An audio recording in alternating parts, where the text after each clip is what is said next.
Daniel had always loved quiet evenings in the desert. The open land, the warm wind, the endless colors of the sky, it all gave him peace. He lived on the edge of a small town where everyone mostly minded their own business. His house was small, but it was enough for him. He liked walking alone, fixing things in his workshop, and spending time outdoors. It was a simple life, and he felt comfortable with it.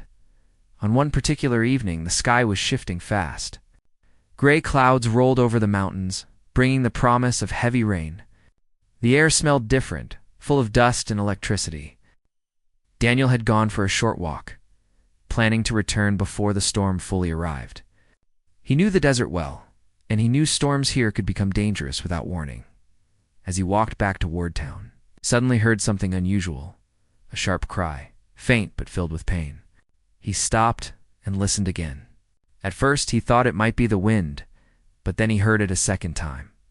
It was definitely a voice. Someone needed help. Daniel looked around, scanning the rocks and small cliffs nearby. The cry came from the direction of an old ridge people rarely climbed. Even experienced hikers avoided it after rain, because the stones became slippery and unstable. Without thinking twice, Daniel ran toward the sound. He did not know who was calling, but he could not leave someone behind in a storm. The ground became uneven as he reached the ridge. His boots slipped on loose gravel, but he pushed forward. The sky grew darker, making it harder to see. Then he heard a weak voice again. Somewhere below the slope, he moved closer and finally saw her, a girl taller than any woman Daniel had ever seen was lying halfway down a small rocky hill. She was trying to sit up, but her legs shook every time she tried to move. One arm was scraped badly, and her long dark hair was messy from the fall. She wore clothing that told him she was Apache. Not just any Apache, she seemed like someone trained for outdoor work or traditional duties. Even so, right now she looked hurt, frightened, and struggling to breathe. Daniel called out to her gently so she wouldn't panic. "I'm coming down. Don't move too fast," he said. The girl looked up, her eyes wide but hopeful. She nodded slowly. Daniel descended carefully, grabbing rocks for balance. Some stones shifted under him, but he kept going. When he reached her, she tried to push herself up, but her leg buckled. "Don't worry," Daniel said softly. "I've got you."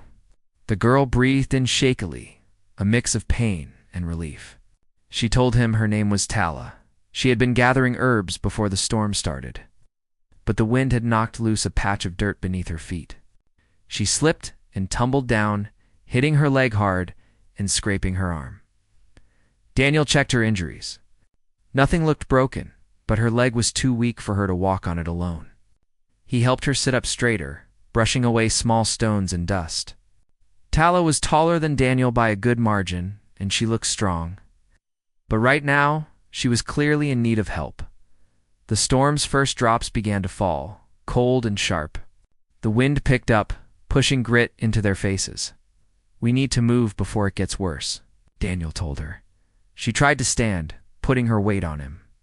For a moment she stayed upright, but then her leg gave out again. She grabbed his shoulder, steadying herself but wincing in pain. Daniel knew then that walking alone would not work. He crouched down a little and said, "Hold on to me. I'll help you up the hill." Tala hesitated. She looked embarrassed, like she didn't want to depend on someone else. Maybe she was used to being strong. Maybe she did not like appearing weak in front of a stranger. But after another attempt to walk failed, she nodded. Daniel wrapped one arm behind her back and supported her weight. It was not his arms. He was tall, powerful, and still tense from pain, but he didn't let go. Step by step, he helped her climb the slope. The earth was slippery from the beginning rain, and more than once Daniel's foot slid, but he planted himself firmly and kept Tala steady. At one point she slipped again and nearly fell on him. Her hand tightened around his shoulder, and she whispered, "Sorry." "You don't need to be sorry," Daniel answered calmly. "Anyone can get hurt." They kept moving. The climb felt long, even though it wasn't far. The storm above them grew louder, lightning flashing in the distance. Daniel felt the pressure in the air, the way storms always made the world feel smaller and heavier. Tala's breathing was rough, and she leaned more on him as the minutes passed. Finally, they reached the top. Tala's legs trembled badly, and Daniel guided her toward flatter ground. He helped her sit on a large rock where she could rest without risk of falling again. Rain was falling harder now. They were close enough to the road that help might find them. Daniel removed his light jacket and placed it over her shoulders. She looked surprised, almost uncomfortable receiving kindness. But she accepted it because she was shivering slightly. "You're safe now," Daniel assured her. "Someone will come by soon." As if on cue, a distant engine noise echoed through the storm. It grew louder, and within moments, a pickup truck with tribal markings pulled up on the dirt road. 2 Apache men jumped out, rushing toward them. They looked worried but relieved to see Tala alive. They asked what happened, and Daniel explained everything simply. Tala also spoke, telling them how he helped her. Daniel stepped back, not wanting attention. He assumed they would take her home, and the day would end, just like that. One of the men thanked him with deep sincerity. Another helped Tala into the truck. Before she got inside, she turned and looked at Daniel, her expression full of gratitude that went deeper than words. She didn't smile, but her eyes said everything. Daniel nodded politely and walked back toward town. He didn't want praise. He didn't want a reward. He had just done what anyone should do. As he reached the edge of town, the storm broke fully, rain pouring heavily. Daniel hurried inside his house, shaking off water. He made tea, changed into dry clothes, and sat down, thinking quietly about what happened. He didn't expect anything to come from it. In his mind, he had helped a stranger in need. End of story. But the world does not always work. It's the way people expect. What he did that day traveled farther than the storm clouds, farther than he imagined. People in town started whispering. The tribe began talking too. The event stirred something old, important, and meaningful within Tala's people. And all Daniel knew was that he had simply heard someone cry for help in the desert. And he answered. He had no idea that this single act, this simple moment, would change his life in a way he never saw coming. For the next few days, Daniel tried to return to his normal routine, but something felt different in the air. People in town whispered whenever he walked by, though not in a mean way. Some looked at him with curiosity, others with admiration. A few even asked him, "Are you the one who helped that tall Apache girl during the storm?" Daniel would simply nod and say, "She just needed help." Anyone would have done the same. He didn't like attention. He preferred a quiet life, fixing tools in his workshop and taking evening walks. But the story of what he did seemed to travel faster than the wind. Someone from town had seen the tribal truck leaving the ridge with Tala inside, and word spread like desert fire. Soon everyone knew that Daniel had climbed down a dangerous slope and carried an injured girl through a storm. Some people exaggerated the story, saying he saved her from a rock slide or that he fought off coyotes. Daniel corrected no one. He simply smiled awkwardly and went back to his work. His peaceful days, however, were starting to feel a little less peaceful. On the reservation, Tala was recovering. Her legs still hurt when she moved too fast, but she was healing quickly. Her family stayed close to her, asking what happened again and again. Every time she spoke about Daniel, her voice softened. She explained how he spoke calmly, supported her weight without complaint, and covered her with his jacket even though rain soaked his clothes. For her, Daniel's kindness meant more than a simple rescue. She had grown up strong, taller than most people around her. Many assumed she never needed help. Some avoided her or treated her differently because of her height and strength. When she fell that day, she expected to handle it herself. She certainly didn't expect a stranger to put himself at risk climbing slippery stones. She didn't expect someone to treat her gently without fear or judgment. Her tribe paid attention to her words. They listened with respect because Tala was not just any girl. She belonged to a family with long-standing responsibility in their community. Her grandfather had been an important guide in tribal decisions, and Tala had grown up learning old traditions. She had always been a girl of pride and discipline, so the news of her rescue carried more weight than Daniel knew. Meanwhile, Daniel spent his days cleaning tools, repairing broken farm equipment, and helping neighbors when they needed a quick tune-up. He tried to push the whole event out of his mind. Convinced it was nothing more than an unusual evening, but occasionally he caught himself thinking about Talaher's calmness, despite pain, the quiet strength in her voice, the determined look in her eyes even when she couldn't stand on her own. She seemed different from people he usually met, but he didn't dwell on it for long. He didn't expect to see her again. One afternoon, while he was tightening bolts on an old generator, a friend approached him with a playful grin. "You're famous now," his friend joked. "The tribe knows your name. I heard they're talking about you." Daniel looked up, surprised. "Talking about me? Why?" "Because of the rescue. It wasn't just any girl you helped. They say she's important." Daniel blinked, confused. He didn't know Tala's background. He didn't realize her family held influence, or that her rescue had touched so many people. He only remembered the injured girl on the slope and the storm around them. He brushed off the comment and kept working. But as the sun set that day, he had a strange feeling. He couldn't explain it. It felt like something was moving toward him, something he hadn't expected or asked for. On the reservation, Tala insisted on learning every detail about the man who saved her. Her uncle, who was one of the tribal council members, visited her often. When he told her that the tribe wanted to thank Daniel formally, she didn't argue.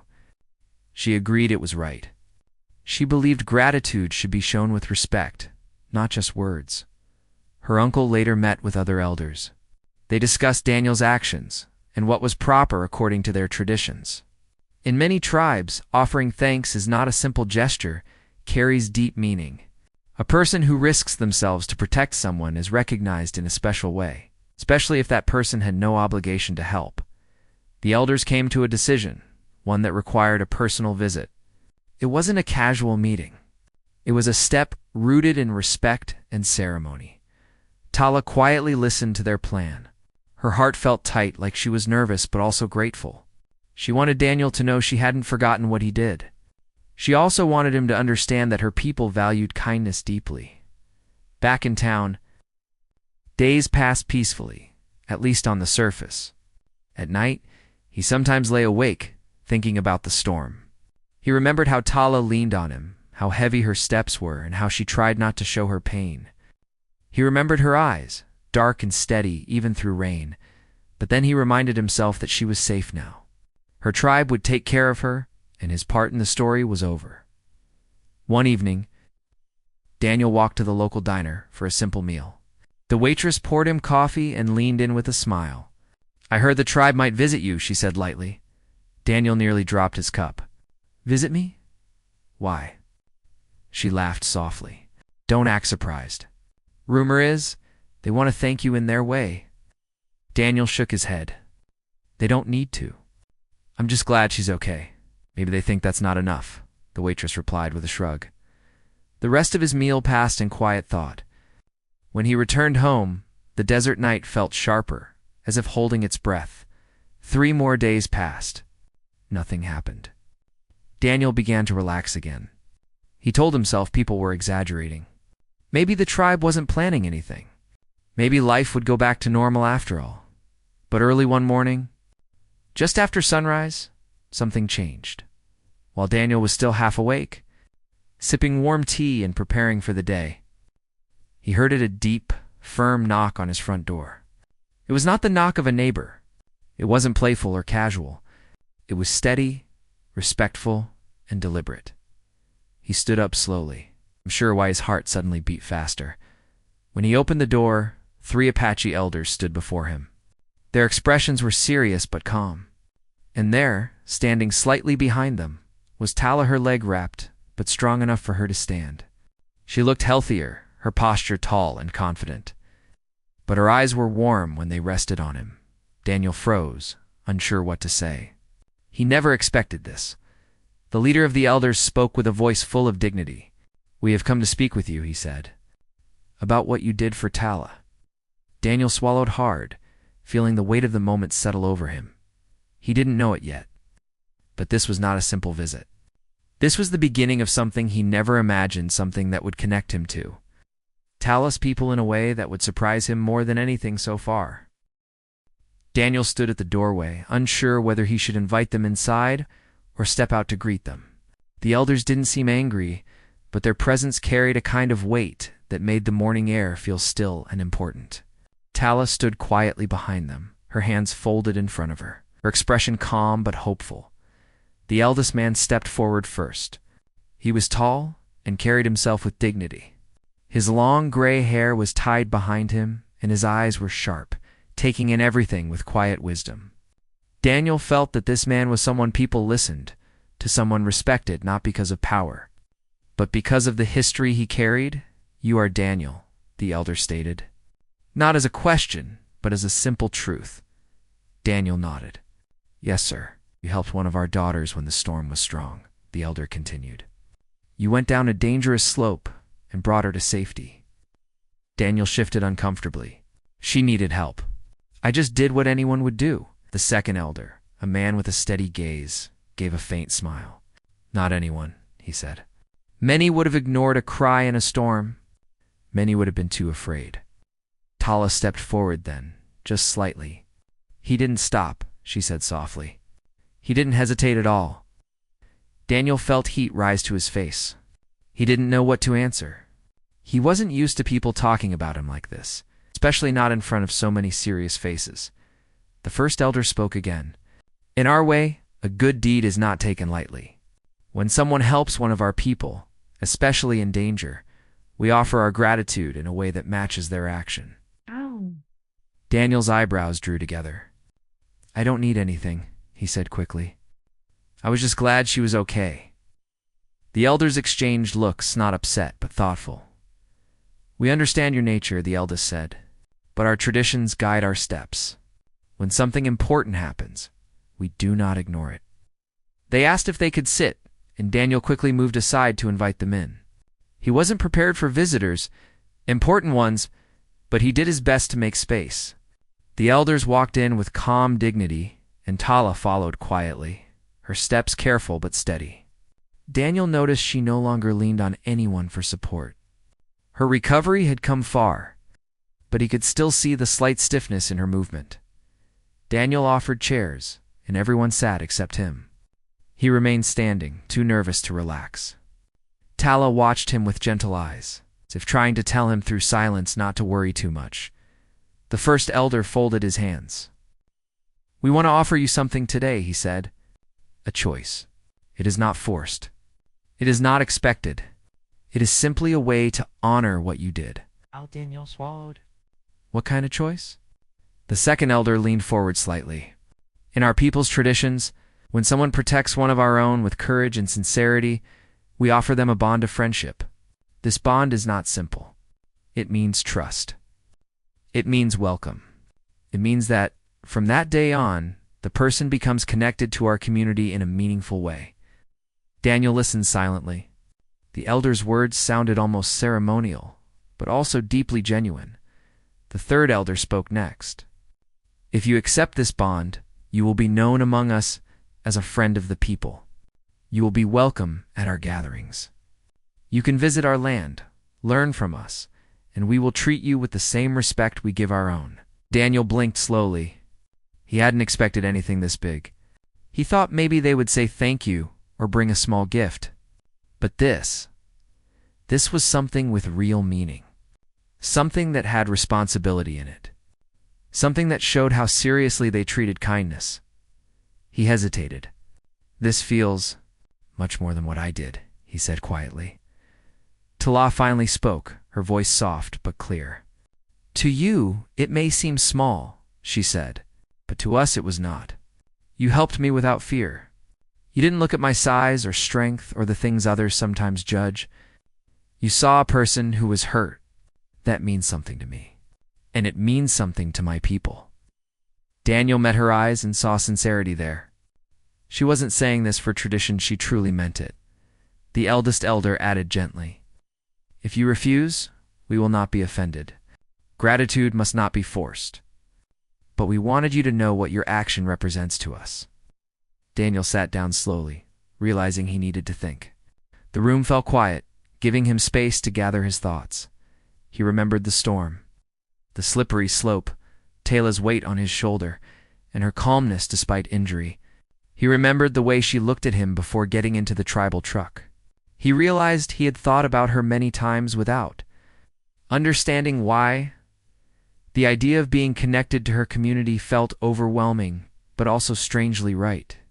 He had lived near the reservation his whole life, always respectful, always curious, but he never crossed into their world. This invitation felt like a door opening that had been closed for a long time. After sitting quietly for a while, Daniel finally spoke. "I don't know if I deserve something like this," he said honestly, "but I'm honored that you would offer it." The second elder nodded. "You do not need to feel deserving. The bond is not a reward. It is a recognition." Daniel took a deep breath. "If it means showing respect for your people, then yes, I accept." Tala's face brightened not dramatically, but subtly. A soft relief washed through her expression, as if she had hoped for this answer, but didn't want to push him. The elders exchanged satisfied looks. The first elder placed a hand over his heart. "Then it is accepted," he said. "We will prepare what must be done." Daniel frowned slightly. "Prepare." The elder smiled very faintly. "It is nothing complicated, but it must be done properly. You will come to the reservation in 2 days.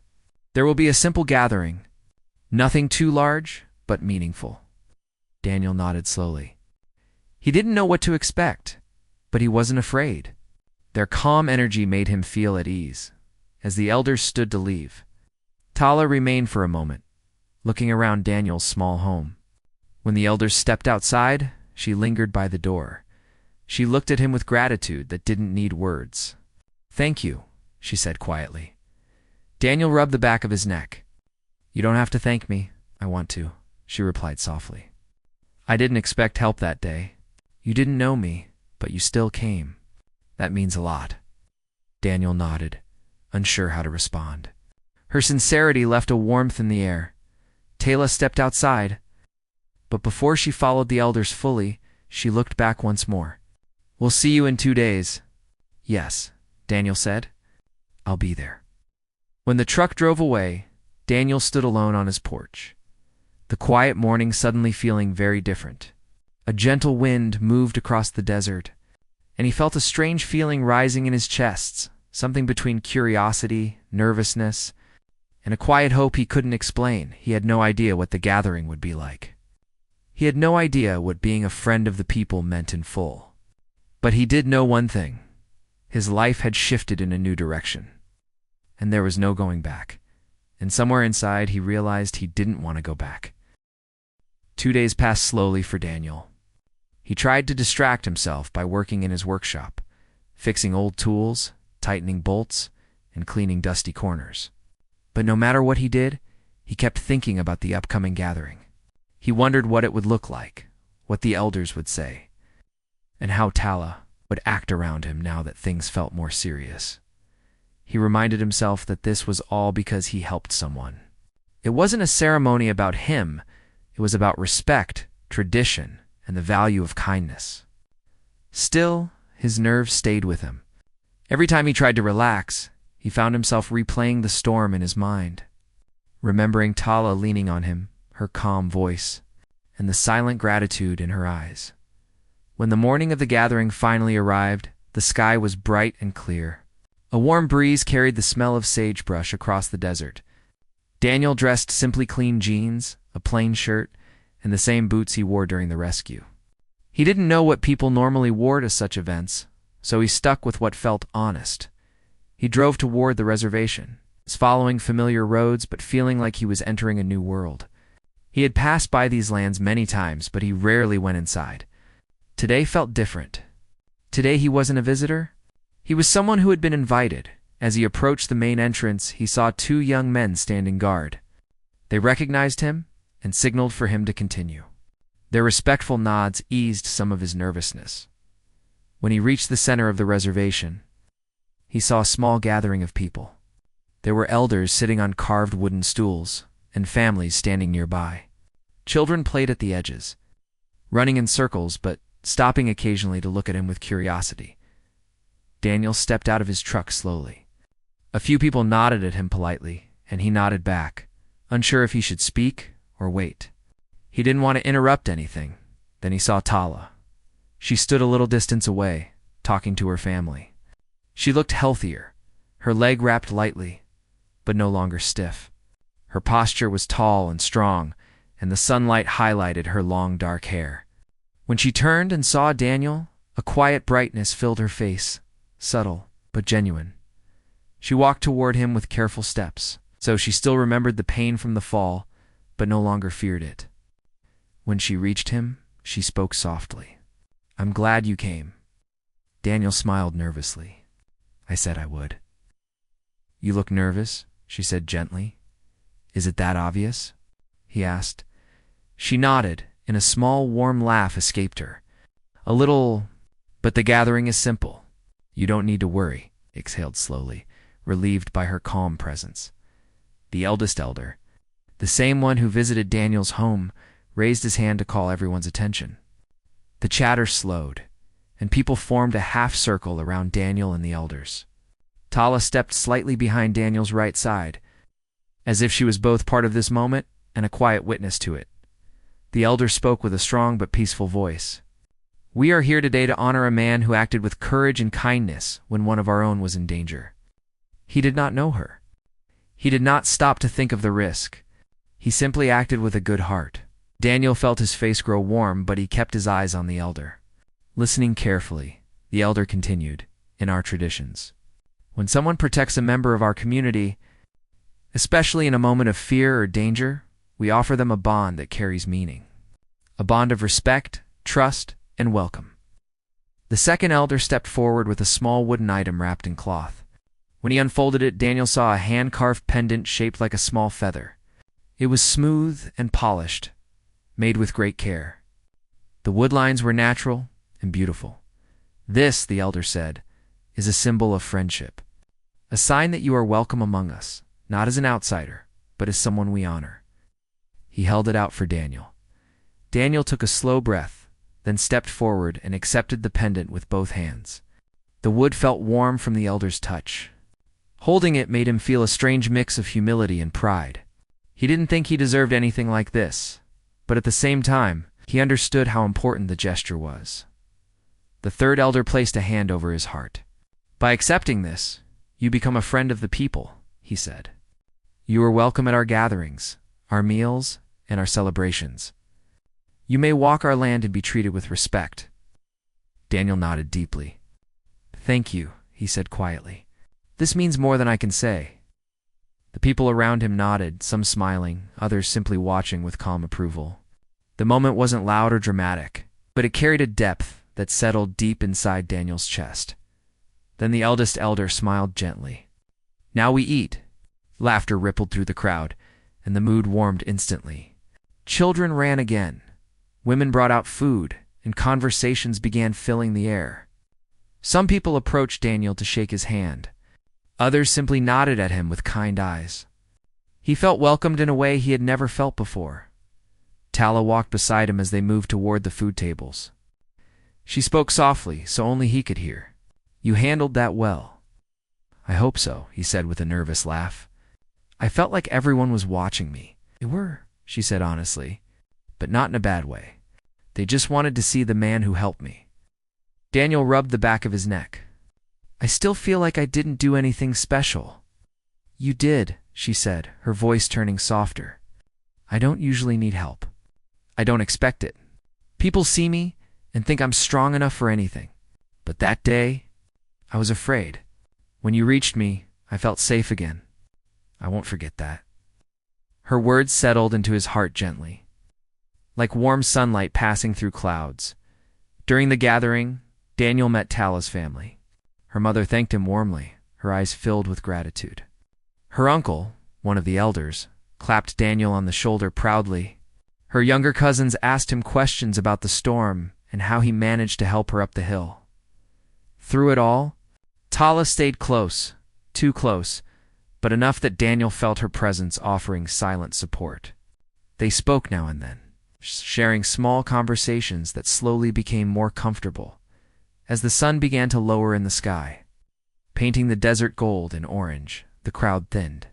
Some people returned home. Others stayed to talk quietly among themselves. The elders left with respectful nods toward Daniel. Eventually, only a few people remained. And Tala walked with Daniel toward the edge of the gathering space. "You seem more at ease now," she said. "I am," he admitted. Everyone was very welcoming. "You're one of us now," she said calmly. "Not by blood, but by choice. And choice can sometimes be stronger." Daniel looked at her, surprised by the beauty of her words. "I'm honored," he said softly. Tala looked out over the desert. The wind lifted her hair gently. "I'm glad you accepted the bond." "My family is glad too," Daniel nodded. "I didn't know what to expect, but I'm glad I came." They stood together in comfortable silence for a moment. Then Tala turned to him once more, her expression warm and sincere. "We'll see each other more now," she said. Daniel smiled. "I'd like that." As he drove home later that evening, the desert around him glowed with fading sunlight.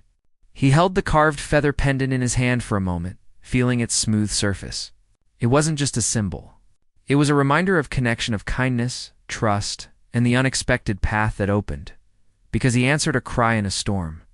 He realized that his life had changed quietly, naturally, and beautifully. And he felt certain that this was only the beginning of a new chapter, one he never saw coming, but one he was grateful to be part of.